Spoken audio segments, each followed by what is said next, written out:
ജമ്മു ഹരിയാന നിയമസഭാ തെരഞ്ഞെടുപ്പുകളിലെ exit poll ഫലങ്ങൾ പ്രഖ്യാപിച്ചു തുടങ്ങി. ചൊവ്വാഴ്ചയാണ് ഇരു സംസ്ഥാനങ്ങളിലും വോട്ടെണ്ണൽ നടക്കുന്നത്. എം.ജി. മിഥുൻ വിവരങ്ങളുമായി ചേരുന്നു. മിഥുൻ, കോൺഗ്രസിനും ബി.ജെ.പിയും സംബന്ധിച്ച് ഇനി വരുന്ന നിയമസഭാ തെരഞ്ഞെടുപ്പുകളിലേക്കൊക്കെ പോകാൻ ഈ തെരഞ്ഞെടുപ്പ് വിജയം വളരെ അനിവാര്യമാണ് എന്നൊരു സാഹചര്യമുണ്ട്. എക്സിറ്റ് പോൾ ഫലങ്ങൾ വന്നു തുടങ്ങിയിരിക്കുന്നു. വലിയ രീതിയിലുള്ള പോളിംഗ് ഇന്ന് ഹരിയാനയിൽ നടന്നു എന്ന് തന്നെയായിരുന്നു വിവരം.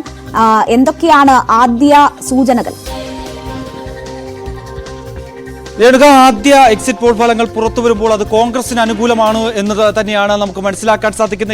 എക്സിറ്റ് പോൾ ഫലങ്ങൾ ഇപ്പോൾ പുറത്തു വന്നുകൊണ്ടിരിക്കുന്നു. ഇപ്പോൾ ആദ്യം വരുന്നത് റിപ്പബ്ലിക് ചാനലിന്റെ എക്സിറ്റ് പോൾ ഫലങ്ങളാണ്. അതിൽ ബി.ജെ.പി 18 മുതൽ 24 വരെ സീറ്റുകൾ നേടുമെന്നാണ് എക്സിറ്റ് പോൾ ഫലങ്ങളിൽ റിപ്പബ്ലിക് ചാനൽ പ്രഖ്യാപിച്ചിരിക്കുന്നത്. കോൺഗ്രസ് 55 മുതൽ 62 വരെ സീറ്റ് നേടി അധികാരത്തിലേക്ക് തിരിച്ചെത്തുന്നു എന്നുള്ളതാണ് ഏറ്റവും പ്രധാനപ്പെട്ട കാര്യം. INLD 3 മുതൽ 6 സീറ്റ് വരെ നേടും. ജെ.ജെ.പി കഴിഞ്ഞ തവണ 10 സീറ്റ് നേടിയ ജെ.ജെ.പി ഇത്തവണ 3 സീറ്റിലേക്ക്, അതായത് 0 മുതൽ 3 സീറ്റിലേക്ക് ഒതുങ്ങുമെന്നാണ് റിപ്പബ്ലിക് സർവേ വ്യക്തമാക്കുന്നത്. ഒപ്പം തന്നെ അതേസിൽ ആം ആദ്മി ഉൾപ്പെടെയുള്ളവരുണ്ട്. 2 മുതൽ 5 സീറ്റുകൾ വരെ നേടാൻ അതേസിന് സാധിക്കുമെന്നാണ് ഇപ്പോൾ എക്സിറ്റ് പോൾ ഫലം റിപ്പബ്ലിക് ടിവിയുടെ എക്സിറ്റ് പോൾ ഫലങ്ങളിലൂടെ നമുക്ക് മനസ്സിലാക്കാൻ സാധിക്കുന്നത്. മറ്റ് ഫലങ്ങൾ കൂടി പുറത്തു വരുന്നു. ആദ്യ ഫലസൂചനകൾ അത് കോൺഗ്രസിന് അനുകൂലമാണ് എന്നുള്ളതാണ് ഏറ്റവും ശ്രദ്ധേയമായിട്ടുള്ള കാര്യം. ഒപ്പം തന്നെ മാട്രിക്സ് സീറ്റ് പ്രൊജക്ഷന്റെ എക്സിറ്റ് പോൾ ഫലങ്ങൾ ഇപ്പോൾ പുറത്തു വരുന്നു. അവിടെയും കോൺഗ്രസിന് അനുകൂലമായി തന്നെ വരുന്നു എന്നുള്ളത് തന്നെയാണ്. അവിടെയും 55 മുതൽ 62 സീറ്റ് വരെ അവരും പ്രഖ്യാപിക്കുന്നു. ഒപ്പം തന്നെ ബി.ജെ.പി 18 മുതൽ 24 സീറ്റുകൾ വരെ നേടും. INLD 3 മുതൽ 6 സീറ്റ്, ജെ.ജെ.പി 0 മുതൽ 3 സീറ്റ് വരെ, ആം ആദ്മി ഉൾപ്പെടെയുള്ള അതേസ് 2 മുതൽ 5 സീറ്റ് വരെ നേടുമെന്ന് തന്നെയാണ്. അതായത് കഴിഞ്ഞ 10 വർഷത്തെ ബി.ജെ.പി ഭരണം അവസാനിപ്പിച്ചുകൊണ്ട് കോൺഗ്രസ് വീണ്ടും അധികാരത്തിലേക്ക് ഹരിയാനയിൽ തിരിച്ചെത്തുന്നു എന്നുള്ളത് സൂചനകൾ തന്നെയാണ് റിപ്പബ്ലിക് ടിവിയുടെ സർവേ ഫലങ്ങളിലൂടെ നമുക്ക് മനസ്സിലാക്കാൻ സാധിക്കുന്ന. അല്പസമയത്തിനകം തന്നെ ഇന്ത്യ ടുഡേയുടെ എക്സിറ്റ് പോൾ ഫലങ്ങൾ പുറത്തു വരും. മറ്റു പല സൂചനകളിലേക്ക് നമ്മൾ പോവുകയാണ്. എന്തായാലും ഇപ്പോൾ തീർച്ചയായും ജമ്മു കാശ്മീരിലെ കൂടി പുറത്തു വരുന്നു എന്നുള്ളത് തന്നെയാണ്. ജമ്മു കാശ്മീരിലെ പുറത്തു വരുമ്പോൾ ജമ്മു കാശ്മീരിൽ നാഷണൽ കോൺഫറൻസ് പാർട്ടി 33 സീറ്റുകൾ വിജയിക്കും. ബി.ജെ.പി 27 സീറ്റുകളിലും കോൺഗ്രസ് 12 സീറ്റുകളിലേക്കും എത്തുന്നു എന്നുള്ള വിവരങ്ങൾ കൂടി ഈ ഒരു ഇലക്ടോറൽ എഡ്ജ് ആ ഒരു സർവേ ഫലത്തിലൂടെ നമുക്ക് മനസ്സിലാക്കാൻ സാധിക്കുന്നു. അത്തരത്തിൽ നാഷണൽ കോൺഫറൻസ് INC അങ്ങനെ നോക്കുമ്പോൾ അവർ സഖ്യമായാണ് അവർ മത്സരിക്കുന്നത്. അങ്ങനെ 45 സീറ്റുകളിലേക്ക് ഇന്ത്യ സഖ്യം, അതായത് നാഷണൽ കോൺഫറൻസും ഒപ്പം തന്നെ കോൺഗ്രസ് സഖ്യം 45 സീറ്റുകൾ വരെ നേടുമെന്നുള്ള എക്സിറ്റ് പോൾ ഫലങ്ങൾ കൂടി ഒരു ഘട്ടത്തിലേക്ക് പുറത്തു വരുന്നു. നമ്മൾ നേരത്തെ സൂചിപ്പിച്ചതുപോലെ തന്നെ ഹരിയാനയിൽ ഒരു ഇടവേളയ്ക്ക് ശേഷം 10 വർഷത്തെ ഇടവേളയ്ക്ക് ശേഷം വീണ്ടും അവിടെ കോൺഗ്രസ് അധികാരത്തിലേക്ക് വരും. ഹരിയാനയിൽ കോൺഗ്രസിന്റെ മുന്നേറ്റമാണ് എന്നുള്ള സർവേ ഫലമാണ് ആദ്യ ഫല സൂചനകളിലൂടെ പുറത്തു വരികയും ചെയ്യുന്നത്. 2 എക്സിറ്റ് പോൾ ഫലങ്ങളാണ് ഇപ്പോൾ കോൺഗ്രസിന് ഹരിയാനയിൽ മേൽക്കൈ ഉണ്ടാകുമെന്ന് പ്രഖ്യാപിച്ചിരിക്കുന്നത്. അവർ രണ്ടുപേരും പറയുന്നു 55 മുതൽ 62 സീറ്റുകൾ വരെ ഭൂപീന്ദർ സിംഗ് ഹൂഡയുടെ നേതൃത്വത്തിലുള്ള കോൺഗ്രസ് നേതൃത്വം അവിടെ അധികാരത്തിലേക്ക് വരുമെന്ന് പറയുന്നു. ഒപ്പം തന്നെ ബി.ജെ.പി അവിടെ 18 സീറ്റുകൾ മുതൽ 24 സീറ്റ് വരെ ഒതുങ്ങും. അതായത് കഴിഞ്ഞ തവണ 40 സീറ്റ് കിട്ടിയ ബി.ജെ.പിയാണ് 18 മുതൽ 24 സീറ്റിലേക്ക് ചുരുങ്ങുമെന്നുള്ള സർവേ ഫലങ്ങൾ പുറത്തു വരുന്നത്. ഒപ്പം തന്നെ INLD കഴിഞ്ഞ തവണ 2.78% വോട്ട് ഷെയറാണ് അവർ നേടിയെങ്കിൽ പോലും തന്നെ ഇത്തവണ BSPയുമായി സഖ്യം ചേർന്നുകൊണ്ട് ഒരുപക്ഷെ ഈ വോട്ട് ഷെയറിൽ ഏതെങ്കിലും തരത്തിൽ കാര്യമായ ഇടിവ് അത് കോൺഗ്രസിനെയാണോ അതോ ബി.ജെ.പിയാണോ ബാധിക്കുന്നത് എന്നുള്ളതായിരുന്നു നമുക്ക് അറിയേണ്ടിയിരിക്കുന്നത്. പക്ഷേ അവർ 3 മുതൽ 6 സീറ്റുകൾ വരെ നേടും. അവർ ശക്തമായ വെല്ലുവിളി ഉയർത്തുന്നു എന്നുള്ളത് തന്നെയാണ്. INLD 6 സീറ്റ് വരെ നേടും. ഒപ്പം തന്നെ ജെ.ജെ.പി 0 മുതൽ 3 സീറ്റ് വരെ, അതിൽ ആം ആദ്മി ഉണ്ട്. ആം ആദ്മി 2 മുതൽ 5 സീറ്റുകൾ വരെ നേടാനുള്ള സാധ്യതകൾ കൂടിയാണ് ഈ ഒരു ഘട്ടത്തിൽ പുറത്തു വരുന്നത്. അതായത് ഒറ്റയ്ക്ക് കേവല ഭൂരിപക്ഷത്തിലേക്ക് ഹരിയാനയിൽ കോൺഗ്രസ് നേതൃത്വം എത്തുന്നു എന്നുള്ളത് തന്നെയാണ് ഏറ്റവും ശ്രദ്ധേയം. മറ്റു പല സൂചനകൾ കൂടി പുറത്തു വരുമ്പോൾ പീപ്പിൾ പൾസ് എക്സിറ്റ് പോൾ ഫലത്തിലൂടെ നമുക്ക് മനസ്സിലാക്കാൻ സാധിക്കുന്നത് 33 seat INC, 27 seat BJP, Congress 12 സീറ്റുകൾ നേടുമെന്നുള്ള എക്സിറ്റ് പോൾ ഫലങ്ങളാണ് രേണുക ഇപ്പോൾ പുറത്തു വന്നുകൊണ്ടിരിക്കുന്നത്. മാട്രിക്സ് സർവേ ഫലപ്രകാരം അവിടെയും ഹരിയാനയിൽ കോൺഗ്രസിന് തന്നെ അനുകൂലമായ വിധിയാണ് ഇപ്പോൾ പുറത്തു വരികയും ചെയ്യുന്നത്. ഹരിയാനയിൽ 59 സീറ്റുകളിലേക്ക് കോൺഗ്രസ് നേതൃത്വം എത്തുമെന്നുള്ളതാണ് ഏറ്റവും പ്രധാനപ്പെട്ട കാര്യം. 21 സീറ്റ് ബി.ജെ.പിക്ക് ലഭിക്കും, ആം ആദ്മിക്ക് 0, ഒപ്പം തന്നെ ജെ.ജെ.പി +2, INLD +4 സീറ്റ് വരെ നേടാമെന്നുള്ള ഒരു പ്രഖ്യാപനങ്ങൾ കൂടി, അത്തരത്തിലുള്ള എക്സിറ്റ് പോൾ ഫലങ്ങൾ കൂടിയാണ് ഇപ്പോൾ മെട്രിക് സർവേ ഫലം പുറത്തുവിടുന്നത്. റിപ്പബ്ലിക് TV പറഞ്ഞതുപോലെ തന്നെ ഹരിയാനയിലെ ഫലം 55 മുതൽ 62 വരെ, 18 മുതൽ 24 വരെ BJP, അതേഴ്സ് 5 മുതൽ 14 വരെ എന്നിങ്ങനെയാണ് മറ്റ് സർവേ ഫലങ്ങൾ കൂടി പുറത്തു വരുന്നു.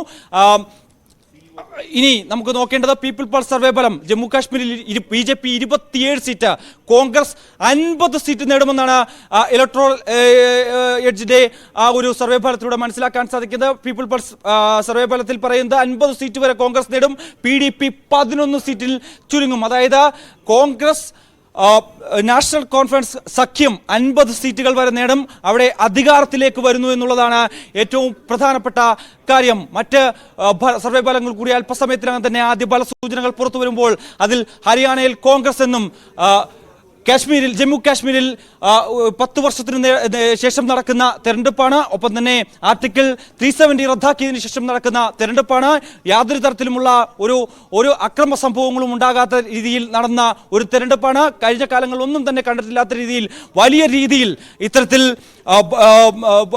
വലിയ പോളിംഗ് ശതമാനം ഉയർന്ന ഒരു തെരഞ്ഞെടുപ്പ് കൂടിയാണ്. 63.8% പോളിംഗ് ആണ് അവിടെ ജമ്മു കാശ്മീരിൽ രേഖപ്പെടുത്തുകയും ചെയ്ത് 3 ഘട്ടങ്ങളായി നടന്നതിൽ ആദ്യഘട്ടത്തിൽ 61%, രണ്ടാം ഘട്ടത്തിൽ 57%, മൂന്നാം ഘട്ടത്തിൽ 65%ആയും ഉയരുകയും ചെയ്തു. അവിടെ നമ്മൾ നോക്കുമ്പോൾ ജമ്മുവിൽ 43 സീറ്റും കശ്മീർ താഴ്വരയിൽ വരുമ്പോൾ 47 സീറ്റ്, അങ്ങനെ 90 സീറ്റുകളിലേക്ക് നടന്ന നിയമസഭാ തെരഞ്ഞെടുപ്പിൽ വാശിയേറിയ പോരാട്ടത്തിൽ ആദ്യ സൂചനകൾ വരുമ്പോൾ കോൺഗ്രസിന് മുൻതൂക്കമുണ്ട് എന്നുള്ളതാണ്. കോൺഗ്രസ് മുന്നിൽ 2 ഭൂരിപക്ഷം നേടുന്നു എന്നുള്ളതാണ് ഏറ്റവും പ്രധാനപ്പെട്ട കാര്യം. ഹരിയാനയിലും ജമ്മു കാശ്മീരിലും കോൺഗ്രസ് അധികാരത്തിലേക്ക് വരുന്നു. കോൺഗ്രസിന്റെ നേതൃത്വത്തിലുള്ള സഖ്യം ജമ്മു കാശ്മീരിൽ അധികാരത്തിലേക്ക് വരുന്നു. ഒപ്പം ഹരിയാനയിൽ 10 വർഷത്തെ BJP ഭരണത്തിന് വിരാമം വിട്ടുകൊണ്ട് കോൺഗ്രസ് അധികാരത്തിലേക്ക് വരുമെന്നുള്ള സൂചനകൾ കൂടിയാണ് ഈ ഒരു ഘട്ടത്തിൽ പുറത്തു വരികയും ചെയ്യുന്നത്. മറ്റ് കണക്കുകൾ നമുക്ക് അല്പസമയത്തിനകം തന്നെ വരും. പീപ്പിൾസ് പൾസിൽ പറയുന്നത് പോലെ തന്നെ പീപ്പിൾ പൾസിൽ 55 സീറ്റുകൾ, ഹരിയാനയിൽ 55 സീറ്റ് INC, ഒപ്പം തന്നെ BJP 26 സീറ്റുകൾ, അതേഴ്സ് 3 മുതൽ 5 സീറ്റുകൾ വരെ നേടുമെന്ന് പീപ്പിൾ പൾസ് സർവേ ഫലം പ്രഖ്യാപിക്കുന്നു ഹരിയാനയിൽ. അങ്ങനെ ഇതുവരെ പുറത്തു വന്ന 3 ഫലങ്ങൾ നോക്കുമ്പോൾ അതിൽ നിന്ന് ഏറ്റവും അനുകൂലമായി, അത് 3 ഫലങ്ങളിലും കോൺഗ്രസിന് അനുകൂലമായി സർവേ ഫലങ്ങൾ പ്രഖ്യാപിക്കുന്നു എന്നുള്ളതാണ് ഏറ്റവും ശ്രദ്ധേയമായിട്ടുള്ള കാര്യം. എന്തായാലും നമ്മൾ പ്രതീക്ഷിച്ച പോലെ തന്നെ, അല്ലെങ്കിൽ നേരത്തെ തന്നെ ചില റിപ്പോർട്ടുകൾ ഉണ്ടായിരുന്നു. ഹരിയാനയിൽ വലിയ രീതിയിൽ ജനവിരുദ്ധ വികാരങ്ങൾ ഉണ്ടായിരുന്നു. ഒപ്പം തന്നെ തൊഴിലില്ലായ്മ അവിടെ വലിയ രീതിയിൽ വലിയ വിഷയങ്ങൾ ഉണ്ടാക്കിയിരുന്നു. കൂടാതെ തന്നെ കർഷകരുടെ പ്രശ്നം അത് വലിയ രീതിയിൽ ഹരിയാനയിൽ ഈ ഒരു തെരഞ്ഞെടുപ്പിൽ വലിയ രീതിയിൽ ചർച്ചാ വിഷയമായ ഒരു കാര്യമാണ്. ഒപ്പം തന്നെ ഗുസ്തി താരങ്ങളുടെ ആ ഒരു പ്രശ്നങ്ങൾ അത് തുടങ്ങി നിരവധി വിഷയങ്ങൾ എല്ലാം തന്നെ ഇത്തവണ ചർച്ചയായ ഒരു തെരഞ്ഞെടുപ്പ് കൂടിയായിരുന്നു ഇത്തവണത്തെ തെരഞ്ഞെടുപ്പ് ഹരിയാനയിൽ നടക്കുകയും ചെയ്ത് അത് കോൺഗ്രസിന് അനുകൂലമാക്കി മാറ്റാൻ സാധിച്ചിരിക്കുന്നു. ഒപ്പം തന്നെ വിനേഷ് ഫോഗട്ട് എന്ന ഗുസ്തി താരത്തെ ഗുസ്തി ഗോദയിൽ നിന്ന് തെരഞ്ഞെടുപ്പ് ഗോദയിലേക്ക് ഇറക്കിയതിനു ശേഷം നടന്ന ആ ഒരു തെരഞ്ഞെടുപ്പ് അവിടെ വലിയ മുന്നേറ്റം നടത്താൻ കോൺഗ്രസ് നേതൃത്വത്തിന് സാധിക്കുന്നു എന്നുള്ളത് തന്നെയാണ് ഏറ്റവും ശ്രദ്ധേയമായിട്ടുള്ള കാര്യം. ഭൂപേന്ദ്ര സിംഗ് ഹൂഡയുടെ നേതൃത്വത്തിലുള്ള കോൺഗ്രസ് നേതൃത്വം അവിടെ അധികാരത്തിലേക്ക് വരുന്നു എന്നുള്ളതാണ് ഏറ്റവും പ്രധാനമായും പറയുന്നത്. ന്യൂസ് 18 സർവേ ഫലം പുറത്തു വരുമ്പോൾ INC 59 ഹരിയാനയിൽ 59 BJP 21, JJP +2, AAP 0 എന്നത് കൂടി അതിൽ കാണണം. AAP 0 സ്വതന്ത്രമായി മത്സരിക്കുകയായിരുന്നു. കഴിവ് തെളിയിക്കുക എന്നത് ഇന്ത്യ മുന്നണിയുടെ ഭാഗമായി ലോക്സഭാ തെരഞ്ഞെടുപ്പിനെ നേരിട്ടതിന് ശേഷം നിയമസഭാ തെരഞ്ഞെടുപ്പിൽ സ്വതന്ത്രമായി AAP മത്സരിച്ചപ്പോൾ AAPക്ക് 1 സീറ്റ് പോലും നേടാനാകുന്നില്ല എന്നതാണ് കാണിക്കുന്നത്.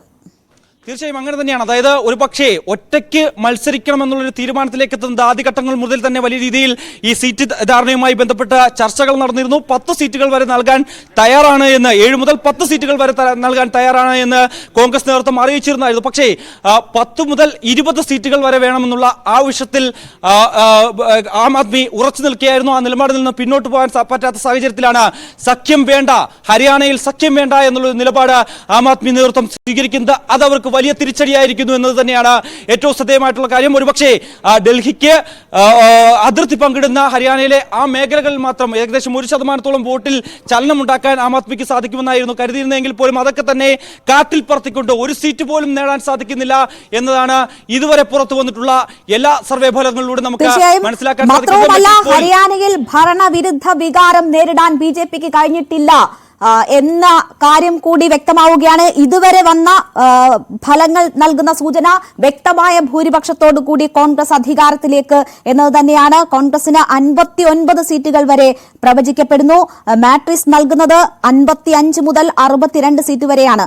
വ്യക്തമായ ഭൂരിപക്ഷത്തോടു കൂടി അധികാരത്തിൽ ഹരിയാനയിൽ തിരിച്ചെത്താൻ കോൺഗ്രസിനാകുന്നു എന്നത് തന്നെയാണ് ഈ ഫലസൂചനകൾ നൽകുന്നത്. ഒപ്പം മിഥുൻ, കശ്മീരിലേക്ക് പോയാൽ നാഷണൽ കോൺഫറൻസ് ഇതിനോടകം തന്നെ പ്രഖ്യാപിച്ചു കഴിഞ്ഞു. തങ്ങൾ ഫലം എന്തായാലും ഒരു പോസ്റ്റ് പോൾ അലയൻസിന് ബിജെപിയുമായി ഇല്ല എന്ന കാര്യം വ്യക്തമാക്കി കഴിഞ്ഞിരിക്കുന്നു. ഇപ്പോൾ ഒരുപക്ഷെ അവിടെ സഖ്യത്തിലൂടെ അധികാരത്തിലെത്താൻ കഴിയും എന്ന സാധ്യത തന്നെയാണ് നാഷണൽ കോൺഫറൻസിനെ സംബന്ധിച്ച് നിലനിൽക്കുന്നത്. കോൺഗ്രസുമായുള്ള സഖ്യത്തിലൂടെ അധികാരത്തിലേക്ക് വരാൻ പറ്റുമെന്ന സൂചനകൾ, ഫലസൂചനകൾ വരുമ്പോൾ അതിനെ എങ്ങനെ നോക്കിക്കാണണം? തീർച്ചയായും അങ്ങനെ തന്നെയാണ്. അതായത് ഇപ്പോൾ ഗുലിസ്ഥാൻ ന്യൂസ് സീറ്റ് പ്രൊജക്ഷന്റെ എക്സിറ്റ് പോൾ ഫലങ്ങൾ പുറത്തു വരുന്നു. അതിൽ ഇഞ്ചോടിഞ്ച് പോരാട്ടം, അതായത് ജമ്മു കാശ്മീരിൽ ഇഞ്ചോടിഞ്ച് പോരാട്ടം എന്നാണ് അവരുടെ സർവേ ഫലത്തിൽ പറയുന്നത്. നാഷണൽ കോൺഫറൻസ് പാർട്ടി 28 മുതൽ 30 വരെ സീറ്റുകൾ നേടും. BJP 28 മുതൽ 30 വരെ സീറ്റ്, കോൺഗ്രസ് 3 മുതൽ 6 വരെ സീറ്റ്, PDP 5 മുതൽ 7 വരെ, അതേസ് 8 മുതൽ 16 എന്നിങ്ങനെ കണക്കാണ് ഗുലിസ്ഥാൻ ന്യൂസ് സീറ്റ് പ്രൊജക്ഷന്റെ സർവേ ഫലത്തിലൂടെ പ്രഖ്യാപിച്ചിരിക്കുന്നത്. അത്തരത്തിൽ ഒരു ഇഞ്ചോടിഞ്ച് പോരാട്ടം, ആദ്യമായി ഒരു ഇഞ്ചോടിഞ്ച് പോരാട്ടം പ്രഖ്യാപിക്കുന്നു സർവേ ഫലത്തിലൂടെ എന്നുള്ളത് തന്നെയാണ്. എന്തായാലും മാട്രിക്സ് സർവേ ഫലം, അതിന്റെ സർവേ ഫലം ഇപ്പോൾ പുറത്തു വരുമ്പോൾ ജമ്മു കാശ്മീരിൽ PDPക്ക് 28 സീറ്റുകൾ വരെ നേടാനുള്ള സാധ്യതയുണ്ട് എന്ന്